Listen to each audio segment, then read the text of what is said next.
Ever had a haircut that looked off and you couldn't figure out why? It's not your barber's fault. It's because you're ignoring your face shape. Choosing the wrong hairstyle can kill your glow up, but don't worry, I've got you covered. In the next 3 minutes, I'll break down exactly how to pick the perfect hairstyle based on your face shape. We'll go through 5 face types, and I'll tell you what works and what to avoid. Stick around till the end. I've got a quick trick to find your face shape in seconds. Step 1. Identify your face shape. To find your face shape, look straight into a mirror and check the width of your forehead, cheekbones, jawline, and the length of your face. If your face is in balanced proportions and you have slightly rounded jaw, it's a clear sign that you have oval face shape. If you have soft, circular face with fewer angles, then it means you have round face shape.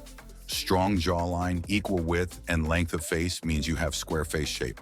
Wider forehead, narrow jawline is a clear sign of heart face shape, while narrow forehead and jaw with wide cheekbones means you have diamond face shape. Step 2. Best hairstyles for each shape. Now that you've got your face shape, here's what works best for your face shape. For oval face, almost anything works, but textured or layered cuts add dimension. You can find these hairstyles on Pinterest. People with round face add height and avoid buzz cuts. Instead, you can go for angular cuts, which creates definition. Square face should go for volume on top and avoid overly short sides to soften the jawline. For heart face, balance the forehead by keeping the sides longer and softer. And last but not the least, diamond face, side swept styles, or layered looks add balance to narrow angles. Step 3. Common mistakes: you should avoid cutting too short if you have a round face, going too flat if you've got a diamond face, and overly long sides if you have a heart-shaped face. If you are still not sure about your face shape, take a selfie, trace the outline, and compare it to the shapes I just mentioned. If you found this video helpful,